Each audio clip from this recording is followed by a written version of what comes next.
Bem-vindos ao nosso estudo sobre o custo e a recompensa do discipulado, conforme apresentado no Evangelho de Mateus, capítulo 19, versículos 23 a 30. Neste trecho das Escrituras, Jesus oferece uma visão profunda sobre os desafios e as bênçãos que acompanham aqueles que escolhem segui-lo. Durante nossa análise, vamos mergulhar nas palavras de Jesus e explorar o significado por trás de suas instruções aos discípulos. Ao entendermos o contexto histórico e cultural, bem como as nuances linguísticas, seremos capazes de extrair lições valiosas para nossa jornada espiritual hoje. O custo do discipulado é um tema fundamental na caminhada de fé de todo seguidor de Cristo. Ao mesmo tempo, Jesus nos oferece a promessa de uma recompensa que ultrapassa qualquer sacrifício que possamos fazer. Então, junte-se a nós enquanto exploramos esse texto rico e significativo, buscando compreender mais profundamente o que significa seguir a Cristo e as implicações dessa decisão em nossas vidas. Vamos começar nossa jornada de descoberta juntos. Os discípulos expressam hesitação em relação à permanência do casamento, quanto à sua indissolubilidade. No versículo 11, não fica claro se o termo palavra se refere ao ensino sobre casamento, aos comentários dos discípulos ou à declaração sobre o celibato. A palavra porque, gar, no versículo 12, conecta-se principalmente à última opção. Jesus emprega o termo eunucos tanto literal quanto figurativamente. A interpretação mais direta seria, pois há eunucos que assim nasceram do ventre materno, e há eunucos que foram castrados pelos homens, e há eunucos que se castraram a si mesmos por causa do reino dos céus. Deficiências físicas e atos cruéis são literais, mas eunucos que se castraram a si mesmos são simbólicos. A lei de Moisés tinha uma visão desfavorável da castração, considerando-a ritualmente inaceitável a Deus. Na sociedade judaica, os solteiros eram pejorativamente chamados de eunucos, e essa afirmação defende o estado solteiro de Jesus. É digno de nota o provável celibato de João Batista e Paulo. Além disso, os essênios eram conhecidos por permanecerem solteiros, e parece que alguns membros da comunidade de Qumran também o eram. A natureza opcional de quem pode receber isso, que o receba é incomum no ensino de Jesus.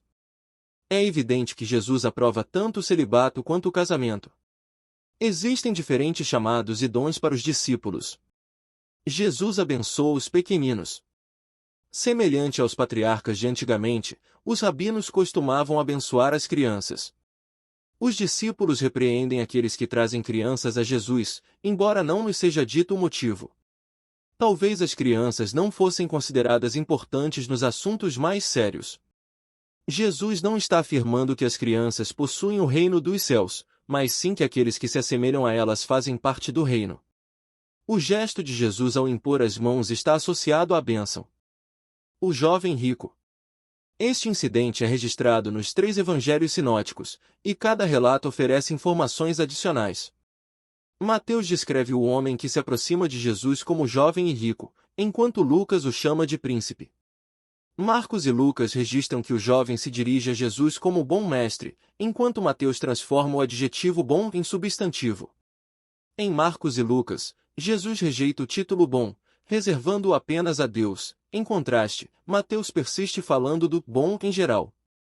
Por que Mateus difere dos outros evangelhos sinóticos? Embora uma resposta definitiva a esta pergunta não possa ser fornecida, devemos observar que a palavra bom aqui não tem implicações éticas, mas ontológicas. Um bom carpinteiro faz uma boa casa, e o fato de a casa ser boa é derivado do bom construtor. A expressão final pertinente ao que é bom só pode ser Deus, pois ele é a medida de tudo o que é bom. Comparar com Deus o santo mais piedoso é como comparar uma vela com o sol. Não vendo diminuição na natureza de Jesus, Mateus permite a equação final: não há bom senão um só que é Deus, rememorando o Shema: o Senhor, nosso Deus, é o único Senhor. A referência de Jesus a um Deus bom que controla tudo tem o propósito de corrigir qualquer tentativa de autossalvação. A razão pela qual Mateus se concentra no ato bom em vez de enfatizar o bom mestre está clara na resposta de Jesus: se queres, porém, entrar na vida, guarda os mandamentos. A justiça é algo que a pessoa deve vivenciar e receber, sendo esta parte essencial da mensagem de Mateus. O jovem se fixa em um ato bom penúltimo que garantirá a vida eterna. Respondendo à palavra de Jesus sobre obedecer aos mandamentos de Deus, o jovem pergunta: quais? Jesus cita diversos mandamentos e conclui com a declaração geral: e amarás o teu próximo como a ti mesmo. Este mandamento final é a justificação para Jesus exigir que o jovem providencie a subsistência dos pobres, dando-lhe sua riqueza. A pergunta do príncipe: que me falta ainda? Indica que ele reconhece que o conceito convencional de justiça precisa de completude, ele está buscando fazer algo além do que é exigido. O que Jesus exige do jovem é realmente fenomenal: dar sua riqueza grandiosa para ajudar os pobres. A bondade radical e absoluta que ele busca é Deus, e Deus não tolera rivais pela atenção do jovem, sua riqueza o obsta. O último ato bom do ser humano é dedicar-se completamente a Deus. A palavra perfeito, no versículo 21, é telelos, que indica completude, não perfeição absoluta. Esta chamada para vender tudo é algo exigido de todos os crentes? Temos numerosos exemplos de pessoas que literalmente vivenciaram isso, mas não foi exigido que todos se despojassem de sua riqueza pessoal. Mateus capítulo 19 versículo 26 indica que é possível que os ricos sejam salvos. As demandas do discipulado variam, como demonstra a parábola dos trabalhadores na vinha registrada em Mateus capítulo 20 versículos de 1 a 16. Uma coisa é clara: todo discípulo deve estar disposto a dispensar qualquer coisa que o mestre ache que venha impedir seu caminhar com Deus. A ação de dar todos os bens não é, em si mesma, completa, pois Jesus acrescenta: e vem e segue-me. A resposta do jovem é sensata e tremendamente paradigmática para muitos hoje em dia. Ele sai tristemente, querendo seguir Jesus mas agarrando-se à sua inclinação ao materialismo. O tesouro no céu é duradouro. A coisa que preservamos acima de todo custo revela nossos verdadeiros afetos e valores. O custo e a recompensa do discipulado. O Evangelho de Mateus, escrito com os judeus em mente, inclui a palavra semítica amém, transliterada para o grego, e usa a expressão reino dos céus no versículo 23 em vez de reino de Deus.